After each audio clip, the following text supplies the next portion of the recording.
welcome to Beyond the Paradigm. I'm your host, Paul Breckel, and on this episode today, I'm joined by Tom Althouse. Tom was a screenwriter in Hollywood and wrote a screenplay called The Immortals. Tom claims that his screenplay, The Immortals, was stolen from him and turned into the Hollywood blockbuster movie, The Matrix.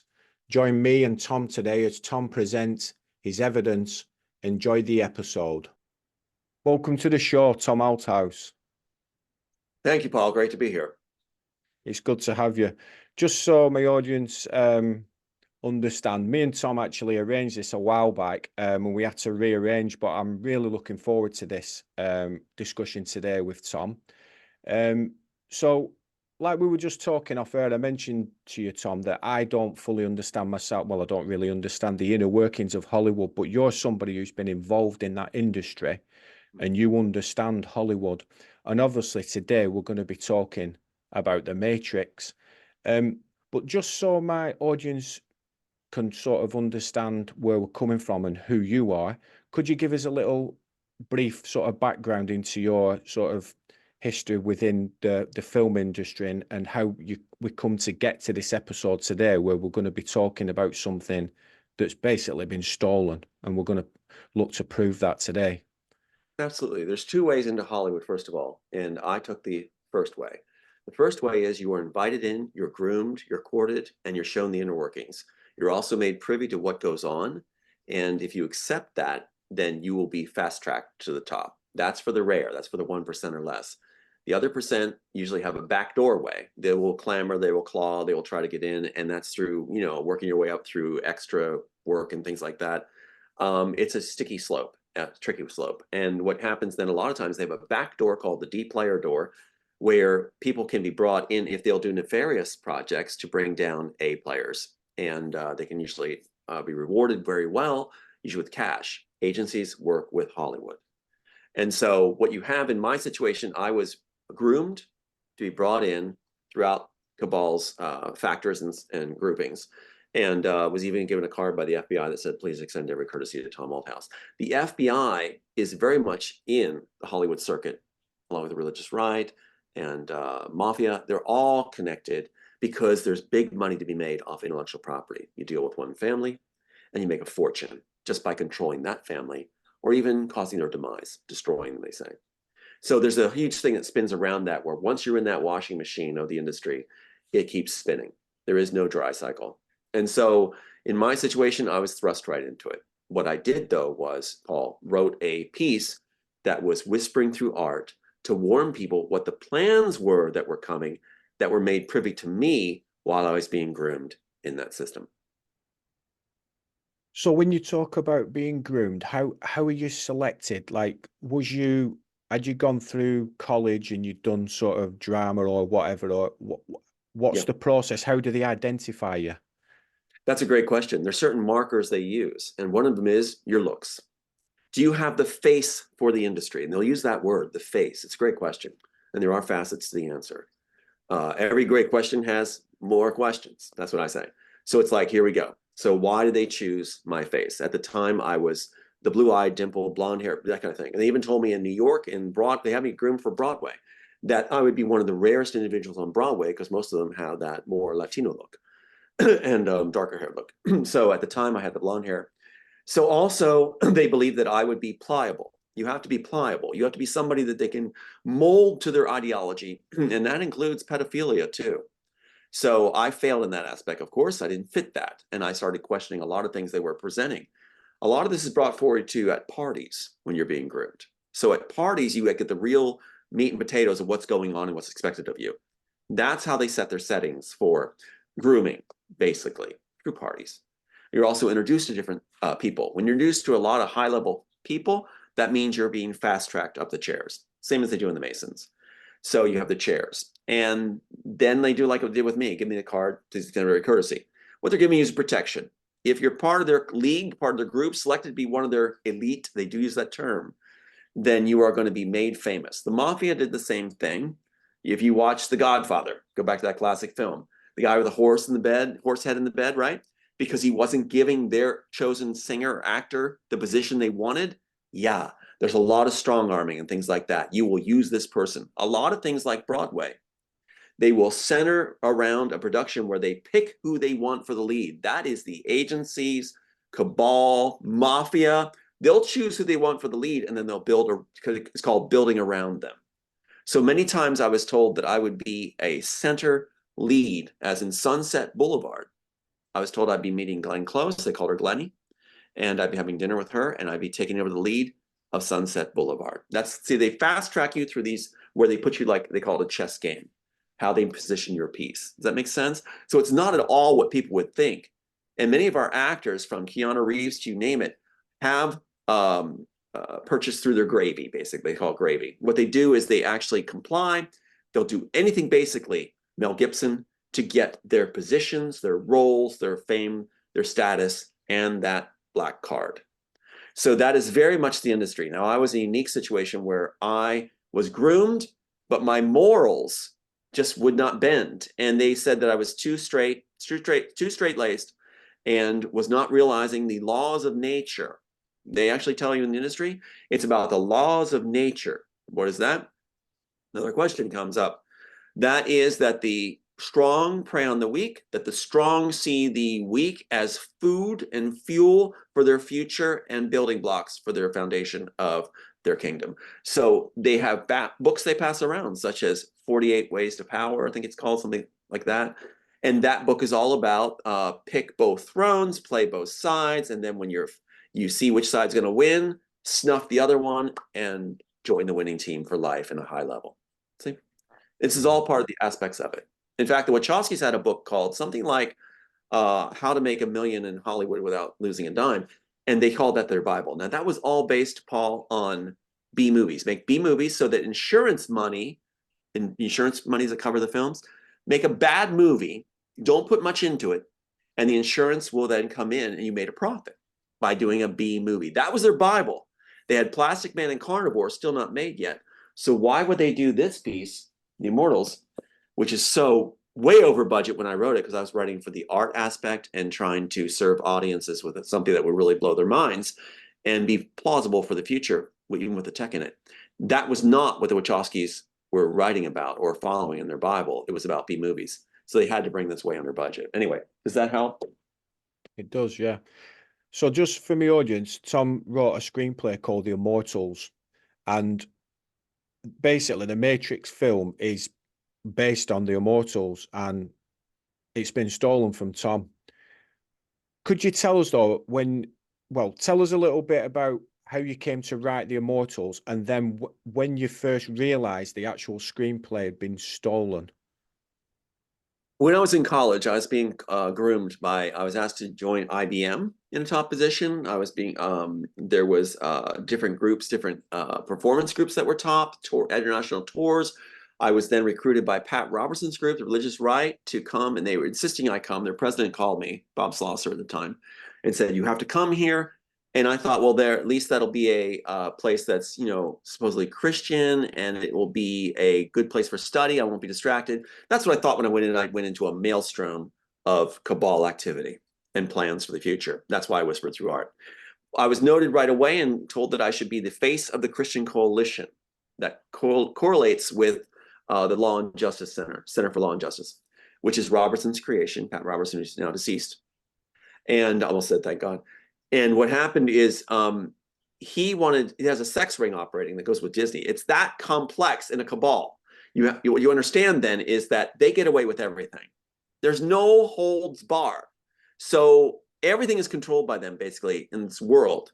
The Pentagon works with the cabal, is part of the cabal, with the agencies, the 17 agencies in this country, with the Hollywood industry, where they control content as they claim a national security issue. And it goes on and on with the Religious Right also. So I was being groomed by Pat Robertson to be the face of the Christian Coalition to run for president. And with that, you talk about the grooming process, we'll tie back to that. I was being offered a beautiful girl named Christine, who came to me and said, I'm to be with you, never seen her before in my life, cast to be with me so we would look good together like a power couple. Also, a beautiful home. I would be given limo service, all to be the face of the Christian Coalition. And they really just wanted my face at the time. to mislead people so they can get the votes and get the world stirred into one world order. It really was that big. And that's what I was involved in. Now, my screenplay comes from the fact that I was approached in a motorhome by an associate dean who's now at Falwell's University, Liberty University. The sex ring got a hold of me when I was being skyrocketed up. And so I was taken on a motorhome trip alone with this professor named Dr. Harry Soba to Washington, D.C. And it became very clear what was going on. If I wanted my positions that I'd just been offered, I have to perform favors for him. And he said that Robertson personally had his eyes on me. If you see my picture, what I looked like back then, you can see I looked like I was 12 years old. I was 30-some. So I was exactly the candidate they wanted in their sex ring, and they give you jobs in the sex ring in order to keep you placated, and you move up with them, and that's also a cover that you're compliant also with them. And they'll say, well, he's just working for me. So out of that, all this horror and what happened when everything was taken away, I decided to whisper through art. And that's where this came about. So many, many drafts of it. And I actually had a situation where I came to court. An attorney approached me to come to court about Pat Robertson. And that was the same time I was asked to come up and pitch it to a Robertson connection in New York, Lorenzo D. Bonaventura, executive of Warner Brothers, who still claims he shepherded and discovered the Matrix story and was best friends with this guy named Lenny Coco, who's a famous singer, still has a top Billboard chart hit from the 60s, ballad, love ballad. And his daughter-in-law was in Robertson's circle as a grad student. So that's how they tracked me right to Bonaventura to have me pitch the whole thing. And he still claims he's one of the few that understands the work. So that's what I was doing, was whispering through art to warn people what the plans were that I was privy to when I was being groomed to be the face of Christian Coalition. Make sense? Yeah. I'm familiar with Pat Robertson, only because they used to have, I think it was like called the God Channel or something. I didn't really used to watch it, but I've flipped through it, so I do know who you're talking about. I don't know whether many of my audience will be, but like you said, he's deceased now anyway. Yeah. Um, and it's just shocking. Like it's sort of the same thing that goes on over here in Parliament. I mean, pretty much all our MPs are just compromised. Like you talk about sex rings and paedophile rings and all that, and it's the same thing. You know, I looked into the Jeffrey Epstein case as well, and I was going through all the FBI documents, and the CIA are involved in that. You know, Yes. MI6 over here, trafficking children, all that type of stuff. Hollywood, you talk about like obviously the mafia. It's all just interconnected. It's one big Obviously, animal, octopus. Yeah. it's just yeah. So obviously we're talking about this screenplay, The Immortals. Could you take us through like the procedure, how they go about stealing your work? Because we're talking about intellectual property theft. We're not obviously talking they came to your home and stole it. So could Right. you talk us through like the procedure, how they do it to you? Absolutely. Good question. Now, I've never been this concise on it, but let me just really hit it hard, because you've already opened the door by the background with Robertson. First step to steal it, get people who you will trust to steer you in the direction they want you to go, to get it in the hands of the people they want to have it, to win your trust also to steal it. Let's look at what we've already covered. Nadia Centino is a grad student at Robertson's organization. She comes to me, all prettied up Italian girl, and tells me, we want to get your script up to my father-in-law who's in New York, and he says it's hot and wants to make it. All right. She had already asked for a copy of it, seen it, and without me knowing, had given it to him, and that was passed on to Bonaventura at Warner Brothers. Already it's in motion, right? Pat Robertson wants it out of my hands, and that I don't get credit for. He does not want me successful. So he's going to hijack my work, right? And profit on the way among the people in the cabal. So I go up to New York, Long Island, actually, and pitch it to Lenny Coco. Lenny Coco gives it right to, has Bonaventura put on the phone, and he has already read the script. I did not know that. And so I'm explaining every detail. He says it's revolutionary, ergo they called one Revolutions, and that it's going to be submitted, that Warner Brothers had a policy that it cannot be solicited. You can't have unsolicited work. So Bonaventura claims that the way we're going to get around this is, since he's in Warner Brothers as top exec, what he's going to do is have us submit it through an attorney, right? Follow the proper channels. And he said, quote, he will push it through. What he was doing, Paul, was setting me up for a situation where he would then just take the work, had an excuse to just railroad that work his own way, which he gave to the Wachowskis and Tom Hanks and others. And meanwhile, I went the proper road he described, which was submitted through an attorney. Can I share screen and show you some of this trail to illustrate? You can, yeah. So all you have to do is activate share screen on the bottom. It should be on the bottom. I think it Yeah, is. I've got, yeah. Multiple participants. Yes, that should be right. See if it pops up for you, because I think this will be worth it to illustrate. Yeah, you did it. You did it. You did it. Okay, let's go. Can you see my screen? Yeah, I can see it now. Okay, Yeah. good. Let's look at quickly. I'll try to breeze through. Here is Bonaventura hugging Joel Silver. Bonaventura is the executive I pitched the work to, who is best friends with this man, Lenny Coco. Remember I told you about Nadia Centino. So this is the father-in-law of the girl from Robertson's group that he had me pitch it at his home in Long Island and put Bonaventura on the phone, Lorenzo D. Bonaventura on the phone. Lorenzo D. Bonaventura right here still claims he shepherded and discovered the Matrix story. Now, this is very interesting because he also has the secrets of the immortal Nicholas. But right here it says his tenure at Warner Brothers included discovering and shepherding the Matrix into production. All right. So right there, he makes it very clear. And he also went to Penn State, where all my family went. Now, he's hugging Joel Silver, even though Warner Brothers says they never met. Well, they're hugging right there in 93. So you can see how they'll just lie through their teeth. That's part of the stealing process. Now, what's interesting is, was it submitted to Warner Brothers? Here's the work right there. And we get to the submission process, and that is under James Boyd of Norfolk. James Boyd of Norfolk was the attorney who actually submitted the work. Let's go to this right here. We'll go to Tom Hanks. Oops, that's not it. Where'd that entry go? My goodness, where did it go? Is that the affidavits? Hold on 1 second. It seemed to have moved. Why did it disappear? Oh my goodness, this is weird. My computer has suddenly moved it. Okay, here we go. Here's one. Okay, so here is the screenplay. You'll see, if you look down here, I'll blow it up on the bottom. This will cover a lot of ground here. On the bottom, you'll see the date with, like, held up, 1998, right there, 1998, December 1998, okay? Now, that's one of the versions copyrighted. This is the one used on set in 1999. So it was actually used on set. Paul Martin, the fight choreographer for The Matrix, has contacted me through a girl named Tiffany, who's a famous podcaster too, and said, yes, your work was used on set. I saw it. It was in hand. And that's why they had the 20-foot rule, that anyone is fired if they're within 20 feet.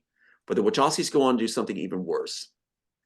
Here we have James Boyd of Norfolk, Boyd and Boyd, see the title there? That's letterhead. June 25th, 1993, right? Submitting the work, certified letter, return receipt. There's a receipt tracking number.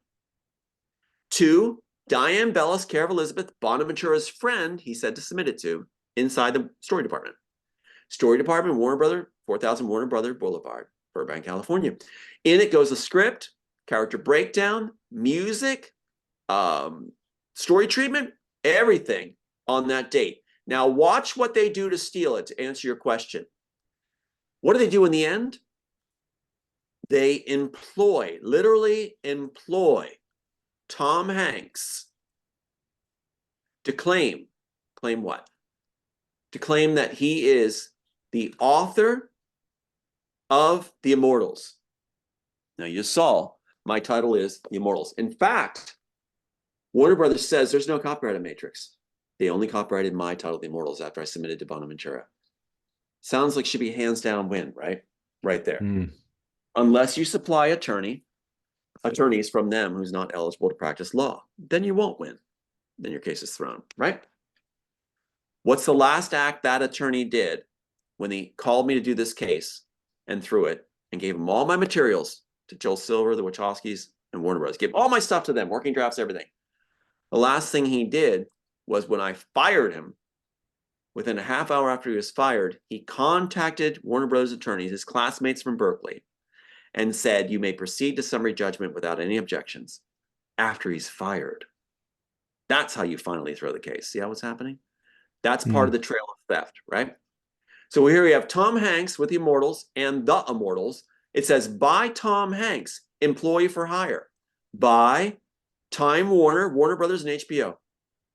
It says here, The Immortals by Tom Hanks, employee for hire, ordered and commissioned by HBO and Warner Entertainment. Isn't that incredible? Now, what's interesting is they have Wendy Wasserstein, the famous Jewish playwright who wrote Heidi Chronicles, is also listing herself as the creator of The Immortals, and says The Immortals, created by Wendy Wasserstein as a work for hire of the same guys, HBO and Time Warner, Warner Entertainment. So the question, Paul, is how can Tom Hanks and the famous Jewish playwright, Wendy Wasserstein, Tom Hanks is an actor, not a writer. Wendy Wasserstein is a playwright, not a film screenwriter. How do these two both come up with being ordered or commissioned to write The Immortals by the same companies on different dates, both in 1998, right? Mine was 1998. And look what they picked for their arbitrary date of execution, June 25th for Tom Hanks. Why is that important? Because my date on my submission letter is June 25th. See what they're doing? They're mocking. And what you have here is, the question is this real? Is this photoshopped? Is this a real document at the Copyright Office? Look at this right here. It says this Tom Hanks entry, The Immortals, that is his work of hire, is 3 pages long, 1 to 3 pages. Wendy Wasserstein's work, it says here, entire copyright document, is 2 pages. Mine's 128 and predates them, with everything from Jack's the Neck and you name it, Little Girl at the Train Station. So Tom Hanks was also supposed to be my mentor when I went to Hollywood. I was supposed to be trained under Tom Hanks. Tom Hanks is also Larry Wachowski's best friend. In fact, he's listed as his only friend on his dating site. Now, just so we can establish real quick, and then we can go back to your questions on this, I want to show you this. Here is proof that this is not photoshopped. Very important proof, because they're striking entries now in the Copyright Office. They do have a connection to the Copyright Office. Now watch this. For this video, putting on record, we're going to go ahead to, on the computer, Copyright Office entry. Here's the Copyright Office. We're going to put it in The Immortals. You're going to see how Warner Brothers hired Tom Hanks to go ahead and steal The Immortals in 1998. All part of the theft process. We'll put it in ascending or descending order. Go to like 126. We're looking for 1998. Still scrolling. Here we go. Okay, 1999. If we look at this right now, we'll see, as I'm looking right here, I'm going to punch on Tom Hanks. Okay, so now you'll see Tom Hanks, Immortals. We're not making this up. And you can see where, there's a little game over there. So this is not photoshopped. If I go to File and Print, you'll see the thing show really nicely. So there it is right there. So you can't mistake that at all. That's Tom Hanks. And you'll see that Warner Brothers hired him under the Immortals title, my title. And right there, employee for hire, Clavis, which he's the president of, Tom Hanks is, Immortals, The Immortals, and also The Immortals by Tom Hanks, employee for hire. Okay, you get the idea. So now there's no way they say later we go for litigation, actual legitimate litigation, because the first case was total fraud. They had attorneys on both sides. We cannot lose. Now, there's something that they did in it. Do you have any questions at this point? And I'll show you more of the copyright theft trail. Just about Tom. I was going to ask you about Tom Hanks anyway, and how he was sort of involved. And obviously, I've heard you refer to him as like a handler. What, for those who don't understand what that means, could you tell us what a handler is and what sort of Tom Hanks, why he's called a handler? A handler is someone who is brought in by the cabal to steer your choices, to make sure that you had the route they want, to have access to any materials you have, your thoughts, your ideas, what your plans are. They are going to encourage you as if they're your best friend. They'll come in that way with that veil or that disguise. And you're supposed to feel wowed and wooed that, wow, somebody like Tom Hanks wants to work with me. That's amazing. And you're supposed to have that gushy feeling of like, I'll do whatever you say. I'll do whatever you say. And he's going to tell you how you're going to be successful and what the plans are. They take you to meetings, you meet high levels, and that party system starts kicking in. Next, they're going to take you down a road that's not beneficial to you. They're going to try to set you up with a woman that you will end up being engaged to, that they chose, like they're casting a show. Just like, what what is that called? Total Recall. If you recall Total Recall, the honeypot wife, that's exactly what they do. They do it like casting a show. So you have a woman now in your life that is going to control your content, materials, your scheduling, how friends are handled, that kind of stuff. And that goes on. So that's exactly how they do it when they have high-level targets that they want the money to be conditioned their way. They actually try to get you to sign contracts and documents with the pressure coming in from the handler, honeypot wife, that you'll make these deals where you're actually giving up your work, like on page 11, where they say, don't look, don't read it, just sign it, trust us. Like in Valkyrie with Tom Cruise in front of Hitler, just sign it.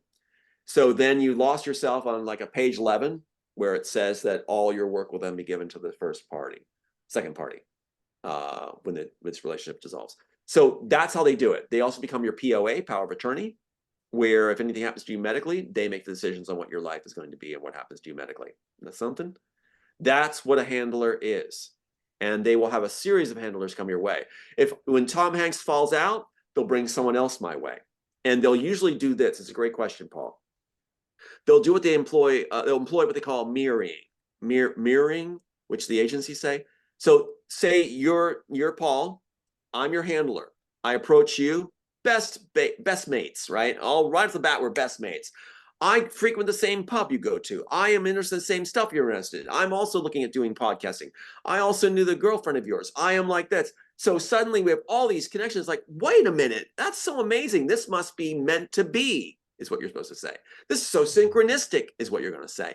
And suddenly you do it by default right into this relationship where you suddenly have a handler right with them in you're in their pocket. Make sense? Yeah. They're just grooming you all the time, aren't they? That's basically what they're there to do. Constant grooming. This young lady. How would someone, so like obviously Tom Hanks is a handler, how would they get to that position anyway to become that influential? Like they must have to be totally compromised to get there. Exactly. When you enter the elite circle, what they do is they actually will question you in the beginning. You're given some questions. And that's what happened to me with Robertson's organization when I was being brought in by the cabal, right? Same time the FBI gave me that card, please extend every courtesy. And the card worked for a while. What happens is they say that you're one of the elite now. They call you into an office. You may not know why you're there. They ask you want coffee, tea. They said that you've been watched and noticed. It's actually in here in the interrogation scene. It's actually here. It's actually all described. So it's a great question because I flushed that out, whispering through art in the interrogation scene that was ripped off that Paul Martin talks about. So they'll start to say, like, we've been noticing your work, we've been following you, and we see good things, we hear good things. They'll say, we hear good things about you, so you don't know who that is that said it. And they start to offer you position, but first they say, well, no, they offer you a position, then they say this, Paul. They say, you're one of the elite now. Your life is over as you know it. They always use that phrase. Any facet of the cabal will use this phrase. It's universal for them. You're one of the elite now. That is the word they use. And then the perks are thrown at you right away and described also. Keys to a motorhome to use at your will. You'll be meeting someone who will show up. Sometimes at the meeting, a young woman will come in and sit down. She won't say anything. And they'll be telling you then after the meeting, you'll be with her. You'll see her again. They supply your mate. They supply your life, your career, your schedule. And for many like Tom Hanks, it's yes, yes, yes. Keep in mind what we see of Tom Hanks on films is how he's directed to be. It's how he's scripted to be. And that's where people get fooled. The real Tom Hanks isn't like the guy from Big. The real Tom Hanks isn't from the Philadelphia Story in real life. The real Tom Hanks is somebody who would give me everything you got. I'll take anything. Make me famous. Make me famous. In fact, you're hearing the children coming forward now and saying, Dad was never interested in us. He was only interested in having those parties and the success. See? There's the real person. A genuine person has said they're not going to make it. The honeypot wife actually told me that I wouldn't make it because I cared too much. See? Good question. All right. So question for you. Do you have another question or you want to go to inserts? I think the inserts will blow away and matchups too, but whatever Yeah, I mean, I just want the audience to understand that, like, you know, these people are not the real people. These people we see on the screen, that is not them. And they have all these fans, right? These people don't care about you. Not at all. And I mean, I will not watch any. I mean, my wife like keeps rolling her eyes at me because she doesn't understand, but I won't watch. I won't watch Tom Hanks film now because of the things I believe about him. You know, that he's involved in all this and the paedophile ring and all that. And, you know, it was like part of my childhood had gone. You know, these are, I grew up, you know, I'm 44 years old, so I've watched a lot of stuff from 80s of Tom Hanks. And then you think, who else? Who else can I now not watch? You know, and I talk to somebody like you just think to yourself, it's just infested. Hollywood's just infested with them. And what springs to mind is the film Eyes Wide Shut. Mhm. And the sort of scene where they're all got the masks on and the rituals. And that's probably not far fetched. I mean, No. that sort of stuff's happening. Yes. Yes. You know, Absolutely. Kubrick did that film. I think it either came out just before he died or just after, and it was like sort of him exposing what it's really like. Exactly. And you see that gathering later too of the officials and the execs and how cold-hearted they are. That is how they are. That, you know, that Joel Silver, the one that was the real main person that ripped off my work was Joel Silver. And from Warner Brothers, the guy who's the heavy man. Let me show you. Instead of just saying it, let me just share a screen. I'll show you who he is again. So Joel Silver, let me put Otika aside. And here's Joel Silver right there. All right. Yeah. Joel Silver is also, let me get one more shot of him that might be helpful to tie this together, where he's with the Wachowskis, still at the theft of the work right here. Here we go. Okay, let me blow this up a second. So I'll stick to visuals and evidence. So here we go. So there's Andy Wachowski with Joel Silver, Zionist. And yeah, so these guys, he's actually parodied by Tom Cruise in Tropic Thunder as Les Grossman. When you play Les Grossman, that's Joel Silver. He prides himself as being the most hated man in Hollywood.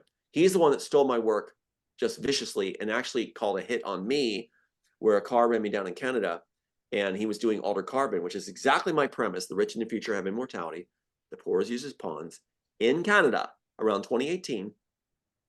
What happened was he had all my notes and drafts through the Throne case with the Planet Attorney, right? The Planet Attorney. So with the Planet Attorney, the one that with ineligible to practice law, he gave him all my notes, drafts, and everything. And then suddenly Joel Silver realized that it's not robot agents in the program, it's robot-like agents in the program. So as soon as the case was thrown and they had all my materials, incidentally, their attorney that was classmates, the one that was throwing my case from University of Berkeley, is on tape saying that they had no working drafts of the Matrix. They had no scripts for the Matrix. They wrote it afterwards using my script. In fact, she says in the deposition, given the fact that you wrote the Matrix, oh, strike that, she says. So what happened was they made it up, as Paul Martin said, off my work on set, and that's why the 20-foot rule. And then Joel Silver, when the case is thrown, Disney holds oblivion for Joel Silver until the case is thrown in 2014. Then they give it to him, only him, and Joel Silver puts in robot-like agents with Tom Cruise again, who's a key in the theft work, all the theft of the works. You have robot-like agents. The stadium scene I have, you've got the identical figures facing off, little girl pointing to the man, that's mine. You've got the pods, you got everything in it. Robot-like agents he finally puts in because he got it wrong when he first did it before he had all my notes and drafts. Can you imagine getting all the work through a case, throwing the case, and then giving your defendants all the work to steal again? And that's when the Wachowskis announced Sense8, and they said it was too big to write down. So without writing a word down, they got Sense8.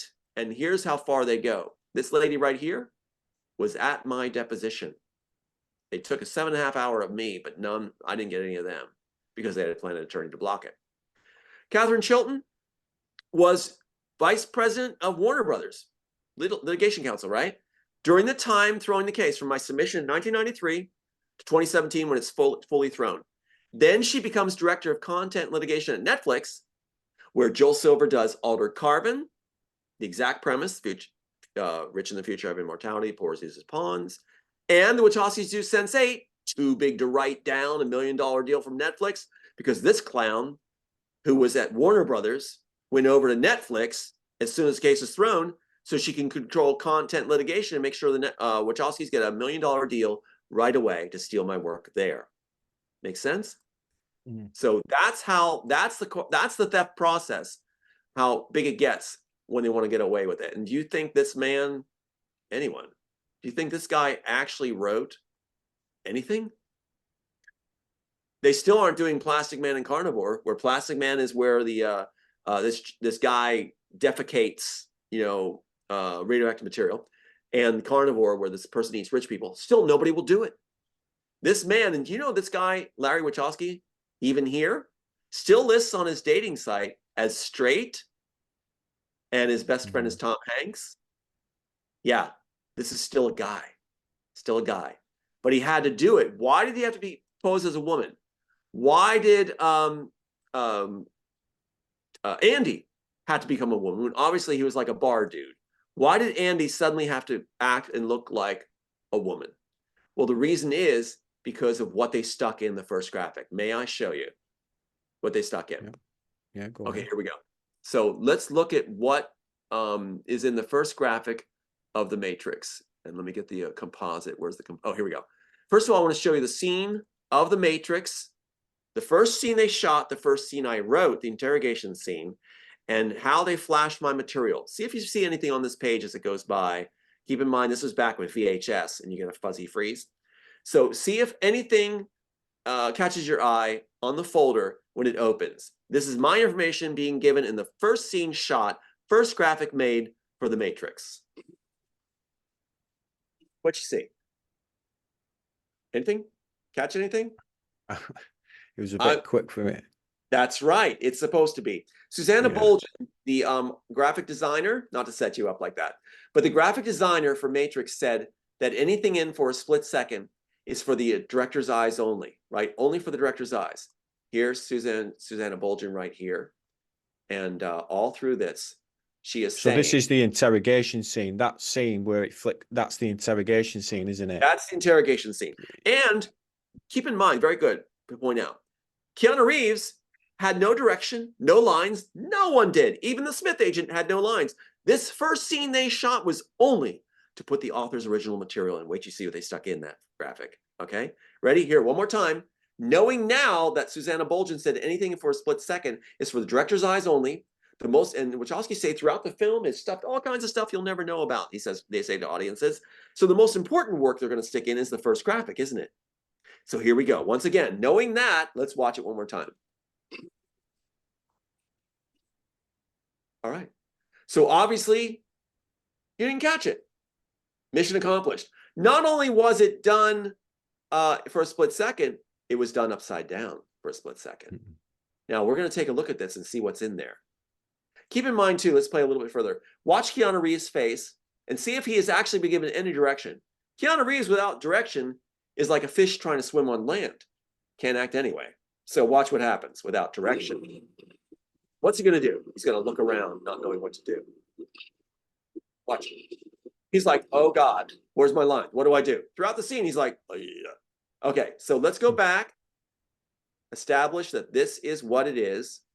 Okay, now let's look at what they put in. Now here we go to mind blown. This should be mind blowing. Here is what they put in. Here is a freeze of it turned right side up. So we can say, you see how it matches? No bells, no tricks, nothing up the sleeve, no rabbits in the hole. So let's put this over here and let's look at what they stuck in. All right, first graphic by the Wachowskis. They know they're stealing it. They're being given it. They actually call it the Science Project. They actually said they failed as writers in Hollywood in '95 after Assassins, when they had to bring another writer in to finish it because they did so badly. So Joel Silverman gives them this. Now, first of all, Owen Patterson is in here as a high school. He's the production manager. So it's the joke is Owen Patterson, production manager, has a high school named after him in Matrix. See? That's a funny joke. Then we have Michelle McGahee as the art director, right, from Matrix, as Neo's mom.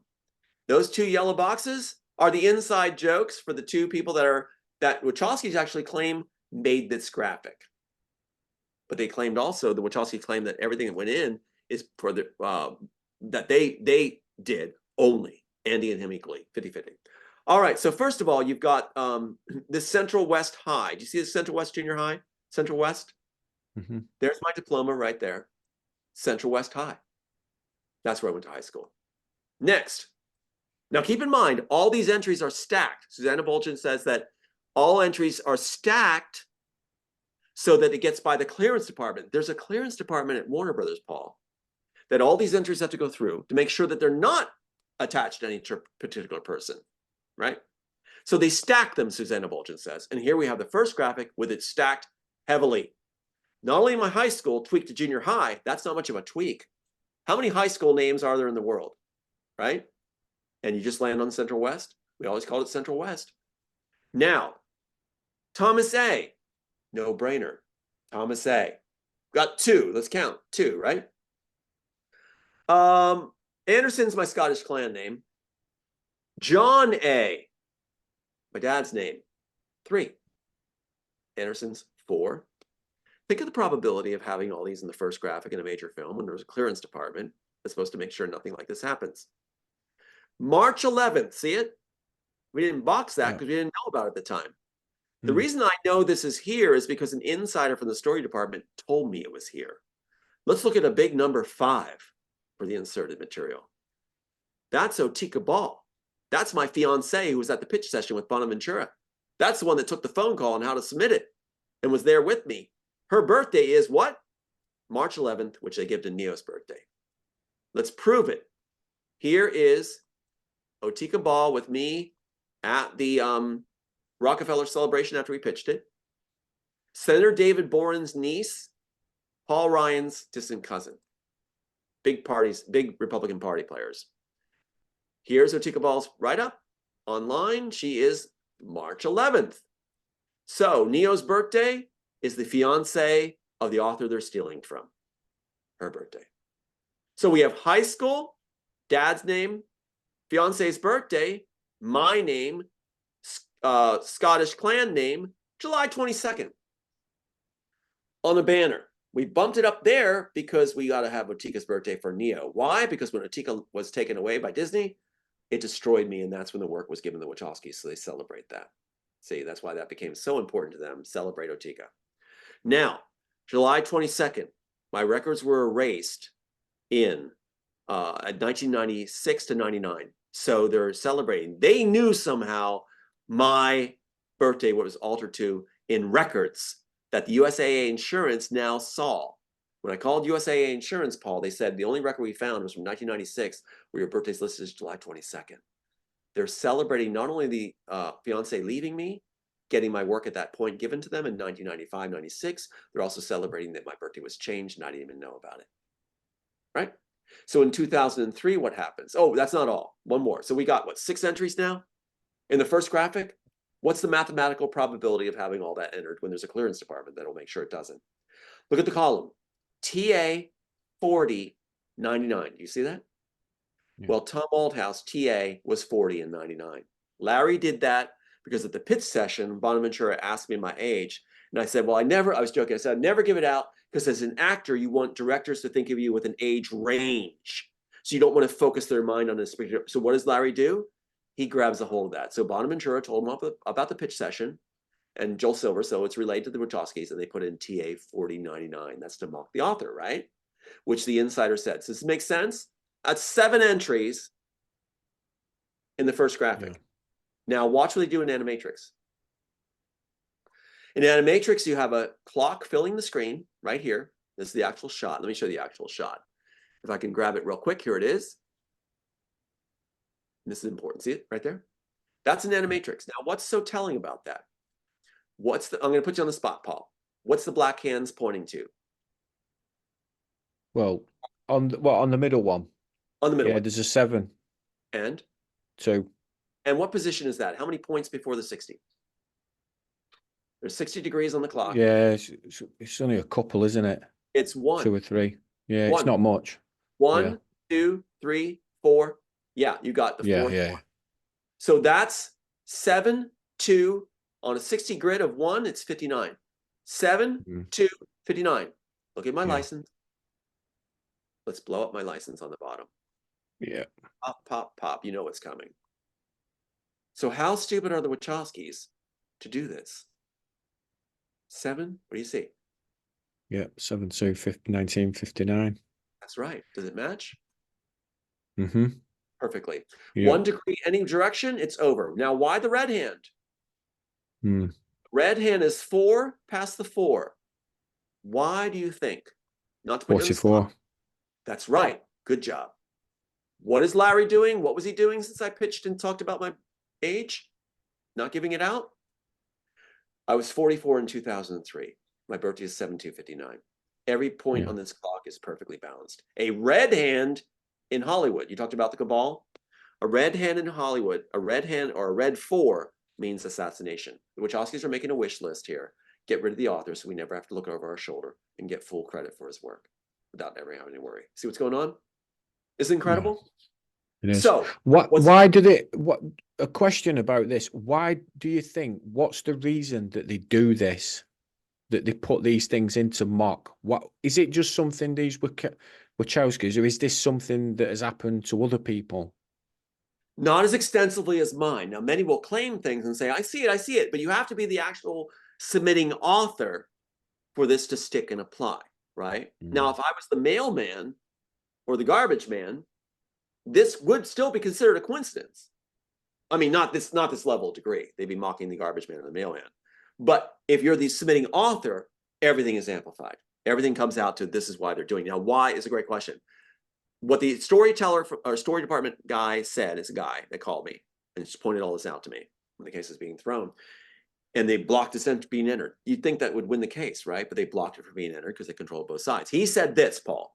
He said, they're slapping your face. They're mocking you. They hate you because they don't understand the work. It's simply a ladder, quote, a ladder for Larry. And he actually says it in an interview, a ladder for Larry to find his success, to have his life successful.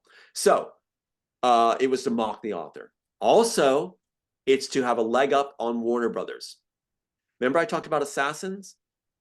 They failed as writers on Assassins. Another writer was brought in, right? So Wachowski and Larry Wachowski and Andy went all the way to the Writers Guild saying, we want out of Warner Brothers, we want our names off of it, because they dared to bring another writer in. Their egos were inflamed, very egotistical, as Joel Silver is. So Joel Silver tries to save them.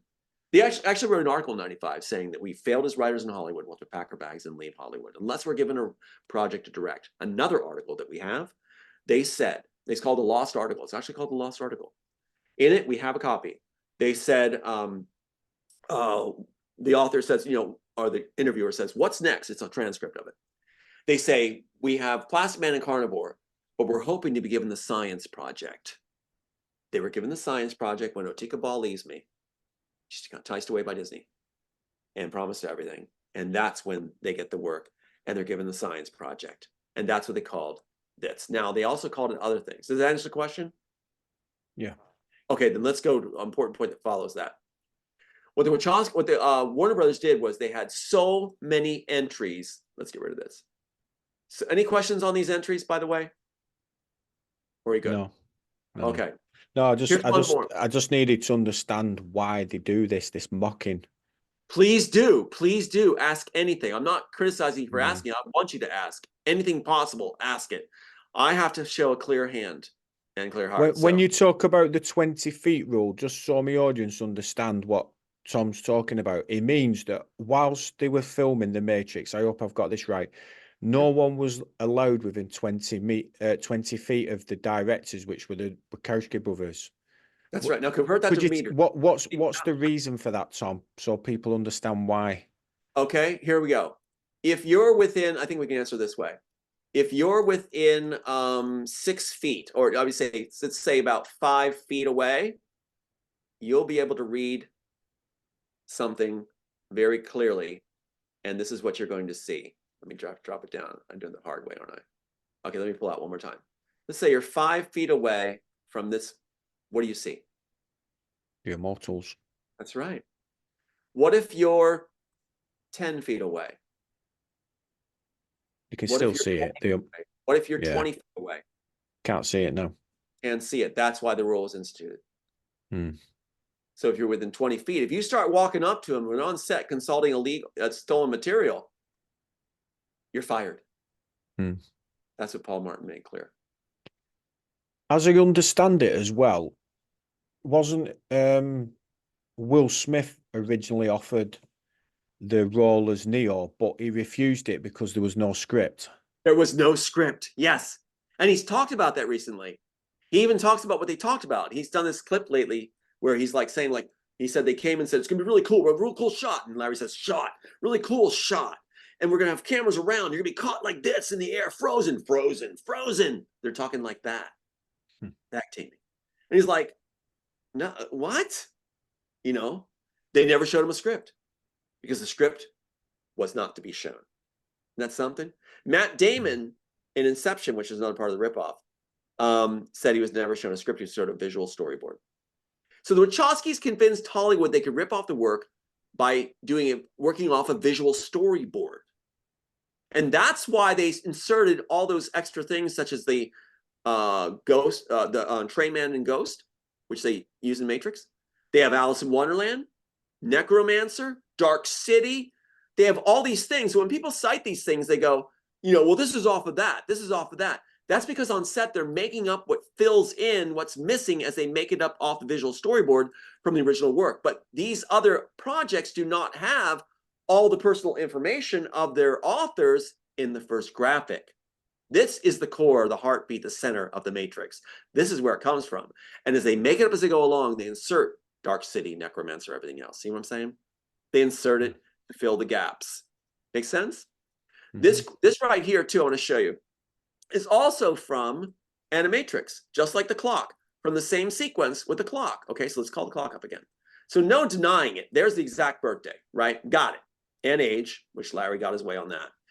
Now, look at this right here. Here's an antique shop turned to an antique house. That fits nicely. Then you have it all filled with clocks. What antique shop in the world calls itself an antique house and fills itself with only clocks? Not much of an antique shop. And why are the clocks all set to 7/2 variations and 59? There's this one right here is 2 and 59 backwards. 259. When you have a backwards clock, it means your life's in disarray, like a flag upside down. So here we have 2 and 59 backwards on that very clock. All these clocks. And so this is an antique shop turned to antique house with all these clocks. So you can form T-O-M-A. And how do we get people to look at the L? We point at it. How do we get people to look at the T? Squint your eyes. Our eyes will go to the center of a picture where the contrast is highest. T. Now, if you take these letters, line them back up into position, T-O-M-A-L-T, house, you got them perfectly aligned. That's not all. What's my middle name? It sounds like one of those jokes people say, right? Go back to this right here. This is very, very important. Go down to my, I think it's not my license. Hold on a second. Okay, go down to my license and see what my middle name is. Ready? This is very, very important because the Wachowskis went full blown thinking I'd be dead. Remember the red 4-4? What's my middle name? Park. Park. Go to the graphic. Go to the center where my middle name will be. This is backwards. Actually, this is reversed. This shot is actually the other way around. Look at Mopar. Mopar backwards with it extended across. It's extended across the P. So you get a T off Mopar, T-O-M one way. This way is Tom. The other way is P-A-R. See the ghost K? P-A-R-K right in the middle. Park in the middle. Tom, Park, Alt, House. What are the chances? They don't exist. What's the probability? It's beyond infinity. You can't even do it. We're going to get a mathematician. We're doing 3 documentaries. We're having a mathematician who's an expert in his field to spell out the probabilities of having all these entries, including high school, dad's name, fiance's birthday, my full name, age, everything. What do you think the probability is going to come out to? Basically that you've won the lottery 100 times over, right? Right. See what's going on here? Now look what they do in the other films. This became an industry standard to use 7/2 in films. This is Walking Dead. Remember I said if you reverse the flag or reverse the numbers on a clock, you're saying a life is in disarray or a country's in distress, right? You hang the flag upside down, right? So this is from Walking Dead. We got a 5, we got a 1 point passed, we got this here. Doesn't mean anything. Reverse it. This is when Rick Grimes loses his son Carl, and he's contemplating what he'll do with himself since he just lost his son. We're now in 7 position, 59 position, and 2 position. We now have the exact match with a flipped clock, which means life destroyed, being celebrated throughout the studios. Wild? Go to Man in the High Castle. That looks harmless. Reverse it. 7-2. Life destroyed, celebrated in Man in the High Castle. That's not all. One thing, and I'll give it back to you. Maybe we can look at some matchups. Here you go. Remember Otika Ball? Okay, my fiance, Neo's birthday. Here she is in the file of the people that were going to be assassinated from Germany, right? She is German. Now you see 1103, right? Well, that looks like November 3rd, right? Problem is, Paul, in Germany, you reverse the month and day. They do it backwards. So that's March 11th right there. That's March 11th.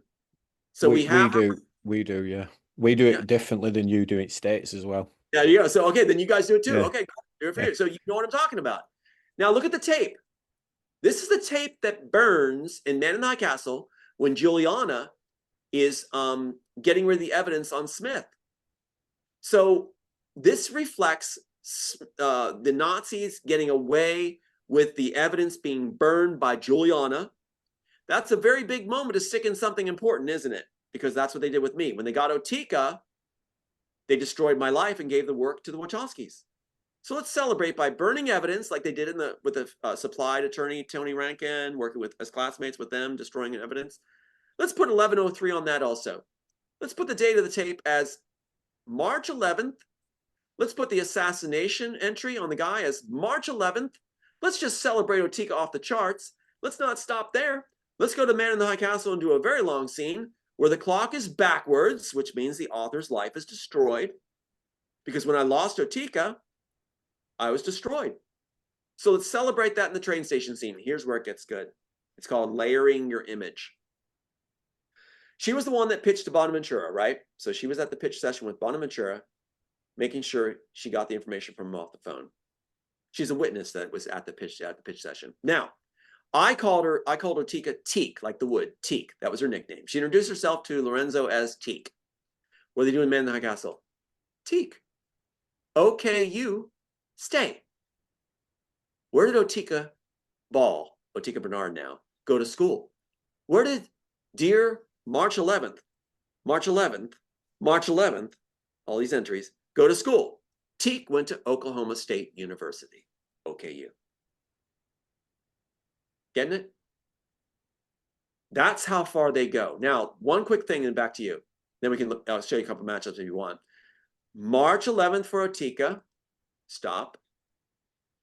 December 7th for my son Kirk, who was murdered. They murdered him as part of this process. Let's call Kirk up and Sean, both my boys, murdered.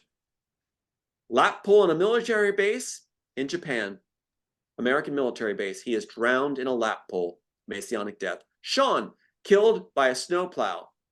His car's dented in. They staged it and shot him by the police here. That's what they do. They work for the FBI. So Sean is murdered also. Right when Joel Silver missed his hit and run on me, Sean got on the phone the next day with me and Aiden, my last surviving son, and we talked about it. He said, Dad, I believe in you. Finish the job. Aiden and I will make the film if we need to. Just keep going. Be safe on the highways. And he's murdered the next day on the highway. Because Joel Silver also left Altered Carbon. They pulled the merchandise off the shelves for Matrix 4 and postponed it. Now they'll blame it on COVID. No, it's because the hit and run missed. And I was nearly killed. And so what happens is Joel Silver then goes back to Altered Carbon after a period of time to claim the fame. So we have Otika's birthday on the rap. This is all the file, like the rap sheet in Matrix, right? It's a rap sheet in the Matrix. This is a rap sheet, right? A file on Neo. I'm gonna make sure I got this clear. So there's this file sheet, right? So in Man in the High Castle, they stick all this stuff in. Now keep in mind, this is Philip K. Dick's novel, the author who said he didn't want his work ever altered, right? And it's not a film in his his work. It's a book that's being fought over. Philip K. Dick dies, and Warner Brothers gets a hold of it, and HBO and the rest of them, and they change it all around. They stick all my stuff in as a perfect vehicle to steal through. So you have this stuck in by them. Otika's birthday, Kirk's birthday. They're not going to stop there, are they? Whose birthday do you think they're coming up next? Do you think they'll put my other son's birthday in? There it is. Sean's birthday, on the other person to be killed in the file. Sean and Kirk both entered along with Otika. Are they going to stop there? No. On the passport in the file, look at the hand at the bottom slides just the last second to reveal July 2nd, my birthday. My birthday, my two sons that were killed's birthday, my fiance's birthday. They don't stop there. Let's go to the file one more time. Now we have my mom's birthday. What are the chances, Paul, of a rap sheet, when the Matrix had the rap sheet with all that information you saw stuffed in it, right? Get by the clearance department, that the clearance department on this film, with Philip K. Dick saying he doesn't want his work altered, having my son's birthday, my other son that was killed, his birthday, my fiance's birthday, my birthday, and my mom's birthday. Now get this. Remember how they did the redundancy on Otika's birthday on the tape, on the train station, all this other stuff? Let's be redundant here. May 23rd. Now, May 23rd is not my mom's birthday. It's May 22nd. She was born in Altoona, Pennsylvania on May 22nd, right? The thing is, this character's from Okinawa. And she, in Okinawa, on May 22nd, on the morning of May 22nd in Altoona, Pennsylvania, is May 23rd in Okinawa. So this is my mom's birthday in Okinawa, where the character was born. Get it? Now, on the next page of this, this is the image, this is the assigned to the picture. The actual birthday of the character is July 2nd. So they have redundancy on my birthday too. They really stacked my birthday and Otika's birthday all throughout. So that's how they do it. They just keep sticking it in, sticking it in, sticking it in. Now, to mock the death of my son, Sean, this is done by Universal Studios, who I submitted to. I was told or given to submit to. Watch what they do here, and then I'll go back to you. Okay. Look at the slides. This is from The Good Place, which is actually the bad place. The Good Place is actually hell, pretending to be the good place. All right. You have a character named Michael talking, or Sean talking to this character here, the main character, our protagonist, and his boss is Michael. So you have Sean Michael, my son's name, Sean Michael. Born, she says she's born October 14th, 1986. My son, Paul, was born October 14, 1982. Then she says this. That's what I used to tell people when I lied about my age. I was born in 1982. So there's my son's birthday exactly. October 14th, 1982. With Sean Michael in hell. That's how they hit you. They take your kids. Let me take it back to you. And let me let you steer the ship again, because I covered a lot of material there. Yeah. Mind I was going to blown? ask you about your sons, but obviously you've covered that anyway. I mean, it's just shocking to think that they'll go to such lengths. One thing I did want to ask you, because I have heard a couple of podcasts you've been on. George Michael, he's seen your script, The Immortals, didn't it? And I believe he was going to write the music for it. Is that right? He read the whole thing. I sent it to him, courtesy, because I was asking him if we could use his song, Praying for Time, for the end credits. Not Rage Against the Machine, Praying for Time. And when you look at the words, it matches up perfectly with both the Matrix and the Immortals. Here is the last page of the screenplay, copyrighted screenplay. And can you see it? Okay. So why would George Michael be killed on Christmas and they say his heart gave out, which is code in Hollywood for he's murdered? Why did they kill him on Christmas? They pick holidays. My son Sean was killed on the Ides of March when Caesar was killed. They pick these days specifically, right? And what you have is George Michael. Actually, let me see if I have the actual blow up of that. I want you to see it bigger. If I can find it, and then I'll address it. Let me see where George Michael is. Come on, George, where are you, buddy? He's actually a really nice man, too. He was a very nice man. They seem to take out the nice people. They go for us nice people and just, we figure we don't belong in the world. We're too weak in the world or something. Anyway, You George spoke Michael, to him, didn't you? You spoke to him. Yes, I believe yes, you spoke yes. to him. I got his permission to submit it. That's why in the submission letter, his music went in. There's a whole tape of the music that went in. They wanted to destroy all his copies, where George Michael gave permission. He said he read the script. And that's the other important thing. They don't want any witnesses that the script was finished in 1993. He looked at it in 1993 before I submitted, right? So that's why he'd be a witness. They're trying to say there was no working drafts till 96 when the Wachowskis finally put Matrix title down on paper. So they don't want any proof of 1993 entries, right? They're trying to get rid of that. So George Michael is at the end of the script. He read the whole script to give a stamp of approval and is entered with his name on it, certified, in 1993. So that means he's the perfect witness, isn't he? But the work was completed in 1993. He read the whole script. That's why he was murdered on Christmas. When? 2016. Why? Because the case was thrown in 2016. They're taking care of loose ends to make sure there's nothing that can be seen with 1996 or before 1996. Isn't that something? Yeah, Man it is, lost his because life for money. yeah, I think I recall like when he died at the time, and it was just like, yeah, his heart gave out, but there wasn't really much else to it. And I know there's been a few people got questioned, but it's not one of those deaths that, like for example, when Princess Diana was killed, most people I speak to are like, yes, she was assassinated. But Right. I've not met anyone yet that says like, oh yeah, George Michael, I think they killed him. I think like people have just accepted that he just died. They need to start realizing it. And let me introduce you to the lady that orchestrated his death. I give you Kate Chilton. This woman right here is the one that had George Michael killed. And Joel Silver put input on it too. I have insiders. Let me tell you how I know this. I'm going to show you a proof to help you understand why she's the murderer or arranged it. She wanted to make sure that her whole career was safe. Right now, she left her office and just now announced she's coming back because I announced that she retired. And the reason she retired is Sophia Stewart, the one that claims she wrote The Matrix, the one that actually wrote me so many times as a handler of mine, and was trying to make sure my case was thrown. She was hired from 2009 to 2014 to make sure my case was thrown. And so what you have is a letter from Kate Chilton to Sophia Stewart saying, we don't need you anymore. We're not going to pay you the $5 to $7 million we promised you for 2009 to 2014. And when I announced that letter and we showed aspects of it, she announced immediate retirement in April this year, and Sophia Stewart struck it from her site this year, at the same time. So we have the smoking gun. So she left. Now look at her resume here. This is important. The reason you can tell, 1985 to 1987, she's an associate. That's nothing in the legal firm, nothing in law arena. So she's a nothing from 2 years. Then she becomes an associate at this place. Never moves up, doesn't move up there either. So both places she does not rise. 1987 to 1993, that's 2 years, then 6 years, 8 years as basically, like I say, a midshipman in the British Navy in the 1800s, which means you're not going to be lieutenant. Suddenly in 1993, when did I submit? 1993? Suddenly she's moved to vice president and senior litigation counsel. Remember when we began, I talked about the back door, the D player's back door? She got the back door. She got in.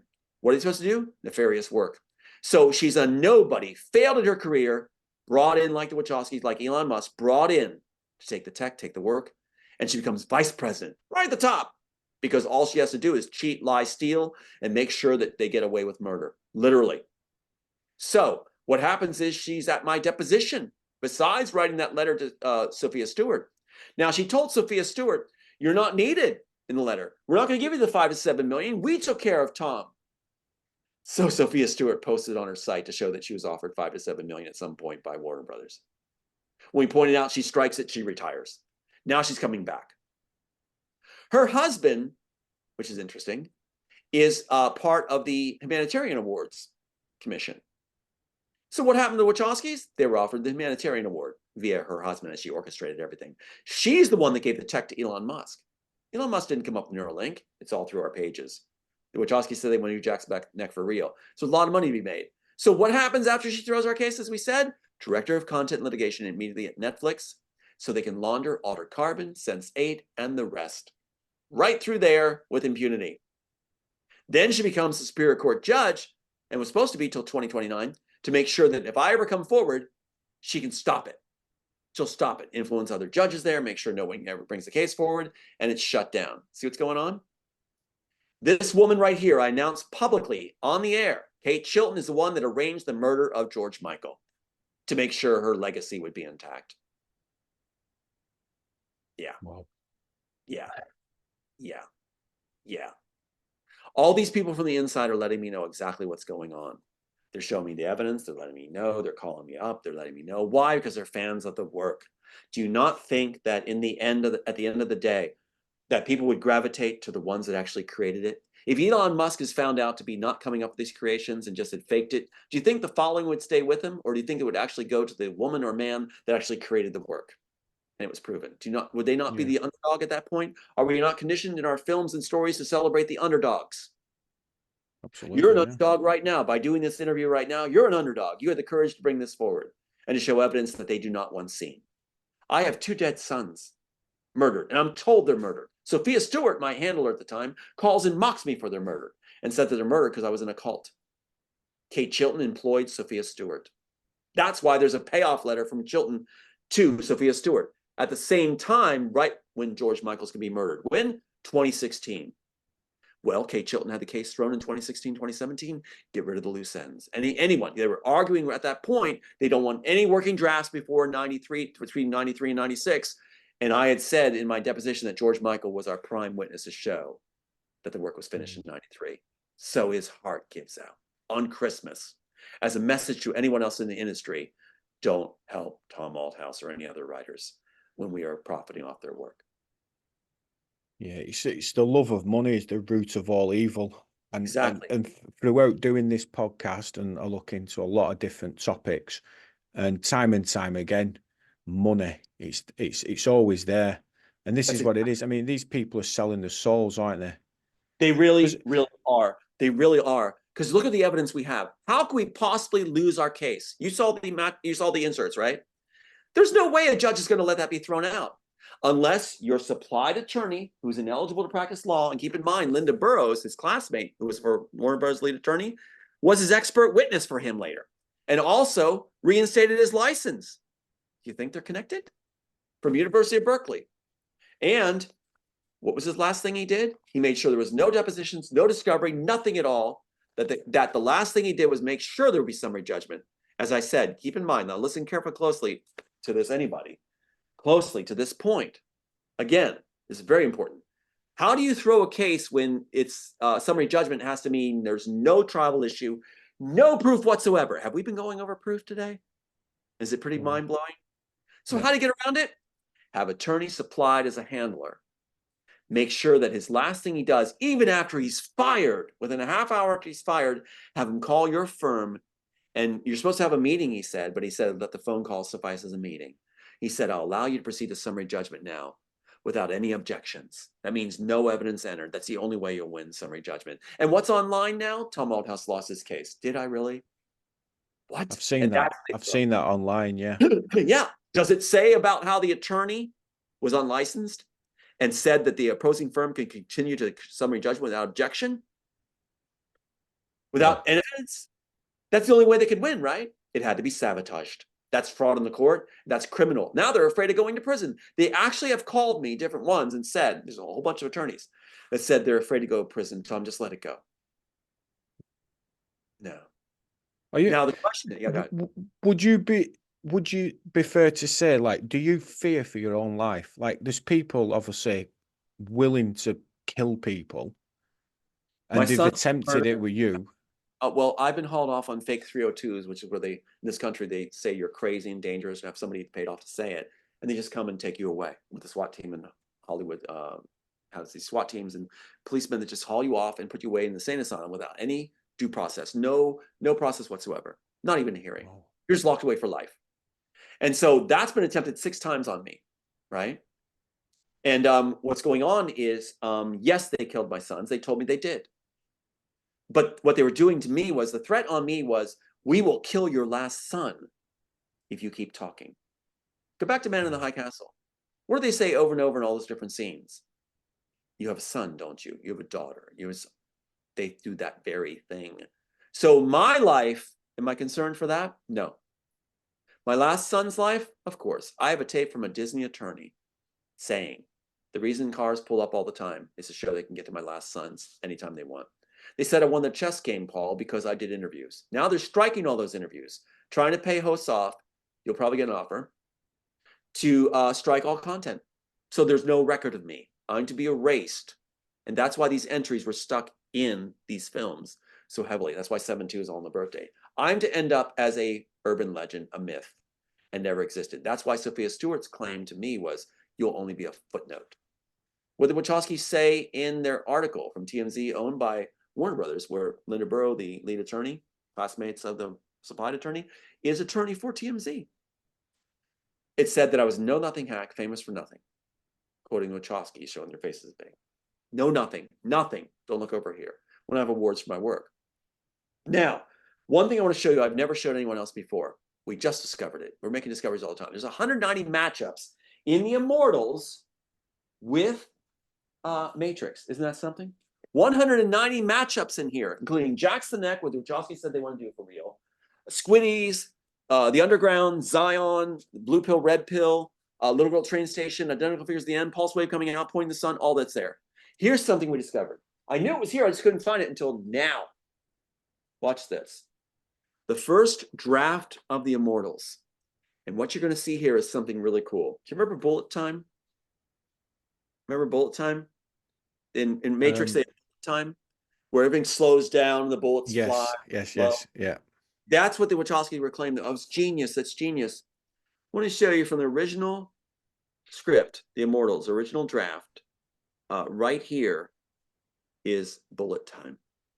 What you have is the bullets are ripping through the canopy. It's the backstory for the architect that they took out for Matrix. And you have the bullets ripping through the canopy, animals, rare animals falling to the earth in slow motion. Bullets in slow motion. What the Wachowskis did was, as Paul Martin said, they just took everything they thought was cool, lifted every concept, and they even said on set, Joel Silver said, we hope we use up the rest of the story. We hope when we watch the rushes, it ties together. They did not shoot off a shooting script, right? Again, what did Linda Burrows say, the attorney for Warner Brothers? We have no working drafts. It's a moot point to ask for discovery because there is no scripts or working drafts. Could you imagine? Only remember the Wachowskis did the visual storyboard. Now, how'd that tape happen? How did she get on tape saying that? And here's the good part. Here, there is a God. Okay, ready? How did it happen? Well, Tony Rankin, the one with the suspended license, right? The suspended license attorney from University of Berkeley, right? Has me go to my deposition. I got the flu, I'm sick, everything like that. He has a tape recorder. He has a matching tape recorder of mine. They match, same kind. I said, can I tape my deposition? No, it's illegal in California. Takes mine, shuts it down, puts it in his pocket, turns his on. It's in his pocket. He taped 7.5 hours illegally as an attorney in California, and even taped lunch. He taped little sessions between him and Linda Burrow, disclosing information that was never supposed to be known.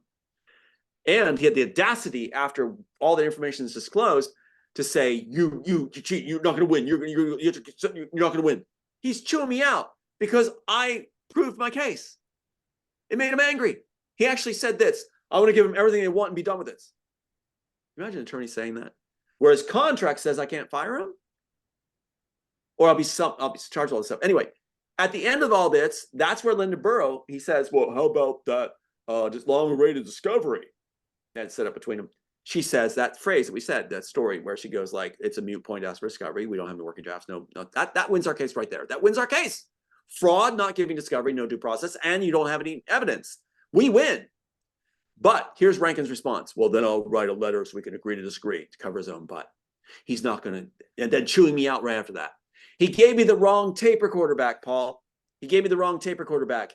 He gave me his instead of mine, so he has nothing, and I have everything. Is there a God? Wow. He's not a very bright guy then, with sounds of it. No, the ones that cheat, the D players, are noted for not being bright. Look at the Wachowskis. Not very bright. Let's take a look. One thing I find interesting about the Wachowskis now, they're both transgender, aren't they? Now, but they're actually men. Like, why? They're men. I know they're men, but they're pretending to be women. I just don't like. Why both of them? Let me show you the answer. Because of this, right here. Because of that, and because of this, and because of this. There's a rule in the cabal. You do not expose the cabal. You don't talk about Fight Club. Yeah. What did they do? So it's like punishment then. What's that? It's punishment. It's like yes, punishment. That's exactly it. Andy was asked, that's why Andy didn't do it in Matrix 4. Now, Andy was asked something by an interviewer, and it's famous. You can see it online, the video of it, the clip. And he says, they say basically, you must be really happy now that you're a woman.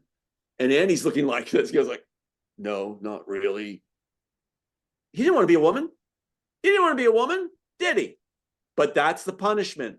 They broke the rules. Now, are they going to reveal him publicly for breaking the rules? No, they're going to punish him. So this guy right here that looks like Uncle Fester becomes a woman? That guy is a woman? Yeah, sure. Yeah. And this guy becomes a woman, but they're not. They're still men. That's why Andy just slaps on a black dress without any makeup or anything. If you're going to be a woman, you're going to go all out on it. Usually men that be women really put on the makeup and try to play it up. They want to be that woman. So I want to show you something about matchups though. Let me just show you this really quick. You see this image from the Matrix? Yeah. Let's look at where it comes from. Look at the top line from the Immortals. I'll read it. You look at the image. See the jacks the neck, the portal, the enhancer, Neuralink. All right, listen to this 2 lines. A young driver is having a blast operating the tunneler and playing loud music. He watches the screen showing the strolling map in green with blips on it. You see it? They didn't just steal the work. They stole it hand over fist, layer by layer. What we say? Let's establish that. Using up the story. Using up every story by taking a visual storyboard. Do you know that this actor right here coerced the Wachowskis and having him in and having his own scene that wasn't in the Immortals? He was not supposed to be part of the project, but he has dirt on Warner Brothers and the Wachowskis. And so he actually coerced them to have him in. He's a crook working the crooks. Can you believe that? There's the cabal. That's the circle. That's their circle of trust. One of the worst actors on the planet. Now look at the train station scene. Real quick. Thanks for doing this, Paul, by the way. Okay, ready? Look at this. Original pages. Look at this guy. Do you think these guys wrote it? Look at their faces. All right. We have in the original Mortals a crowded transport terminal. You've got silvery liquid mirrors. They resemble walls, silver liquid mirrors that reform into clear gates. If you take the red pill, you can pass through the security devices at the train station, according to the Immortals. Remember Tom Hanks getting credit for writing the Immortals? Not Matrix. You know why Sophia Stewart was given allowed to take the Matrix title? No body of work, just the Matrix title. Because Warner Brothers and that letter from Kate Chilton said, yeah, we didn't claim the Matrix title. We claimed the Immortals title. Yeah. So she can claim the Matrix title. Doesn't mean she didn't. There's no body of work to it. It's just the title. So anyway, no copyright on it all. So anyway, you have this liquid mirrors that you pass through if you took the red pill, if you're in the program. The other people are crowding this scene, trying to get in the program. You see what I'm saying? And that's what they do. And so in theirs, they had to cut the budget. So they have a well-dressed couple alone. Say, how many actors you just have to stop paying now? You just got away with not paying a crowd of people at the train station, right? Right? So just cut it that way. Make it go along. We just need an Indian couple and a little girl. Brittany is the actual name of the little girl that reminds Neo of the girl he lost, little girl he lost. And they changed it to Saute. They changed the letters around. Why they choose Matrix title? Because the Immortals title, right? Look at it right here. Take the Immortals title. Let's blow it up. Now, see if you can spell Matrix out of that. Only the letters of the Immortals. See what you get. Spell it out. Yeah, it's missing the X though, isn't it? Who added the X? Elon Musk. Why? Because Elon Musk was given the work by Kate Chilton at the same time the Wachowskis were given the story. How do we know? Watch Iron Man 2 and see who they put forward in Iron Man 2. Elon Musk. They have Tony Stark pointing him out at the dinner sequence going like, look, there's Elon Musk. There's no dialogue that applies to it. There's no reason for the story. It's simply to show him being groomed, just like they did Keanu Reeves. Keanu Reeves in SpongeBob now, you'll see him coming out of the cartoon in real face talking to the kids because they're doing the same thing they did with Elon Musk. They let you know, they show their hand. So Kate Chilton has both Keanu Reeves and Elon Musk and the Wachowskis being groomed for success and getting the work. They had to give the tech to somebody, right? They couldn't have me being successful in my own tech. So they gave it to Elon Musk. Isn't that something? He failed at what he did. So here we have a woman pushing for her child, screaming. You have a man cut in half by the gate, reforming because he's not in the program, trying to rush through it. And you've got a crowded scene. There's a train station scene right there. And they stripped it away down to nothing. And why would you, Paul, have a well-dressed couple putting their child into the program? Why would you have a wealthy couple putting their child in the program? Wouldn't it be poor people giving up their children? If they're going to give them up and never see them again? Makes sense? Yeah. Real quick. Elon Musk. Here, Elon Musk. Here's Jack's neck right there. Hurries home to his terminal, puts the cord to his neck. Screen goes blank as it reads, transfer complete, all files empty. He's downloading computer to person through Neuralink. It's all here. They gave it to him to steal. Now he emulates me. Now he says that his life was my life. Now he says that at 5 years old, he couldn't stop getting the downloads and inventions. No, he didn't get the inventions. I have a library full of inventions and stuff since I was 5 years old. He didn't. Then look at Andy down here. Do you think Andy looks happy when they said, hey, smile for the camera. You're a woman now, just like you wanted. Watch Andy's face. Smiling? Happy? There's no happiness there. Yeah. Looks like you're going to kill you, right? You make one comment, I'll tear your throat out. And he picks just a black thing to throw on. He was happy as a man, having ripped off work, but not as a guy being punished. He looks like the kid that's being punished. That's the guy being punished because he was given he put all those things in to mock the author. Their excuse to Warner Brothers and the cabal was this. Get this. Here's what I'm told. Their excuse was, we thought he'd be dead. We thought you guys would take him out. What harm was in it? Well, there's big harm now, isn't there? Anyway. So yeah, through all these things, you'll see tons and tons of matchups, including even the agent looking, the person looking through the, Neo looking through the agent's eyes and seeing Smith. It's right here. It's right here, a little more playfully done. The room of monitors, sound familiar? Identical figures, sound familiar? Robot-like agents. Here's where Joe Silver got it wrong with Matrix, but got it right with Oblivion. And they didn't even finish the graphic novel. They had a graphic novel they were working on to have plausible source material to claim that it was from that material. As soon as the case was thrown, they stopped work on the novel. They never finished it.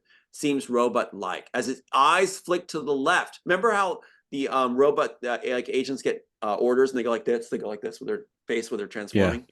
That's where it comes from right there. Eyes flick to the left. They overblow everything. Anyway, I'll stop right there. You see matchups. You see what's going on. There's over 190 and counting. And I'll take it back to you. Thanks for letting me express all this, though, because this is very important for my last son's life, and I'm seeing it through in honor of my other sons that were killed. And if the people say, like the schmucks will say, or the plants will say, he doesn't show emotion. Sophia Stewart will say, he doesn't show emotion. I'm holding back everything to try to get through this so I can get it done. When this is done, Paul, I'll probably collapse when it's done. That's when it'll hit. Yeah. No, thanks for sharing all that with us, Tom. I mean, it's like I say all the time on this podcast, that basically everything we're pretty much told is a lie. As the world's been presented to us, it's a lie. And it's the same thing with Hollywood. You know, these people are actors. Don't worship them. They're human beings, and they're corrupt as well. And to me, I just get the impression that to make it to the top, like, and from what you've been saying as well, you've got to be a yes man, like you were saying about Tom Hanks and his yes to everything, literally everything, to make it to the top. It's established. You're so true. You're established at that first interview when they sit you down and say you're one of the elite now. That's saying that you have sold out. You're going to sell out. That you agreed to the terms. Keep in mind also what you just said is so important. What was I whispering through art? What was I doing?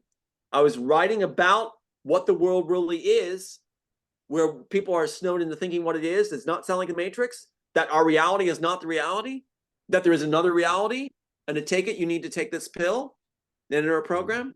Sound like it?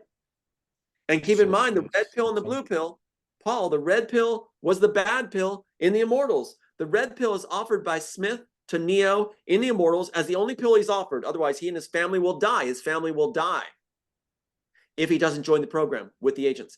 Afterwards, he's cut from the program by the architect's design, and underground Morpheus gives him the blue pill, the bootleg pill. They can re-enter the program and take on Smith. Does it make sense? So it's not given like this. They did this because Alice in Wonderland. Remember, they made it up as they went along. They stuck in the Alice. It'd be cool to have Alice in Wonderland image. You know, here, the red pill, blue pill. Doesn't make sense. The red pill is offered by the cabal and the agents. You take it or your family and you die. The blue pill is offered by underground to help you win the fight, which is not perfected and has painful side effects later. The blue pill is the good pill. The red pill is based on the blood of the children. Do you know Sophia Stewart has now said, the one who was supposed to be my handler, put in place by Kate Chilton, like Elon Musk, said that the red pill on her site, the red pill is based on the blood of the children and is the good pill. Are you kidding me? That's your cover story? They switched it. The blue pill was good. They switched it and made it the bad pill. Now everybody says they're red pill. See what they're doing? They're making everybody acquiesce and be compliant without having the information and knowing what's going on. Now we know what's going on. Now we can finally have it really happen. Thank you, Paul. Wow. It's an amazing story, Tom. It really is, and it is a mind-blowing story. So thanks for sharing that with us. And just before you go, could you just tell us where people can sort of get hold of you, like follow you, like your Twitter and everything? Absolutely. I am on Twitter at the Tom Althouse on Twitter. You also have me on Facebook. You'll see a picture of me directing, and it's Tom Althouse on there. And then you also have, we're forming a website right now. It's not up yet because the other one was struck, right? When the exec from Warner Bros. Left, they struck our website. That new website's going to be called The Real Neo Story at world.com. So look for that. That'll be happening, getting set up right now. Also, I do give my phone number out that people, if you have information, if you're from the inside, I can't respond to all texts, but if you do have something very important you need to share, you can text me. I can't answer all the calls right now because I got to get this job done. And it literally means the world, those of us that are working on this. And you just were a big part of that. So I do get my phone number out. If you have information that's important or you want to share something important, you can text me at 267-893-0847. And what are the international codes are for overseas? 267-893-0847. I will respond to those that have important things that need to share. I get inundated a lot with players, and so you can imagine I'm very careful about what I respond to. So if you don't hear me respond, don't take it personally. I have to be very careful about being played all the time with honeypots and handlers. Thanks for your time, Tom. I just encourage people who know about the Matrix films to follow Tom's story. Go and follow him on Twitter, because Tom, like we've been talking about, he is the architect of the Matrix, what is known as the Matrix, but was the Immortals. So thanks for your time, Tom. My pleasure. Thank you to all my regular listeners who come back every week. This, like I said to you off air, this broadcast will go out to multiple countries, so there's going to be a lot of people hear this. Welcome to any new listeners. My name's Paul, and this is Beyond the Paradigm.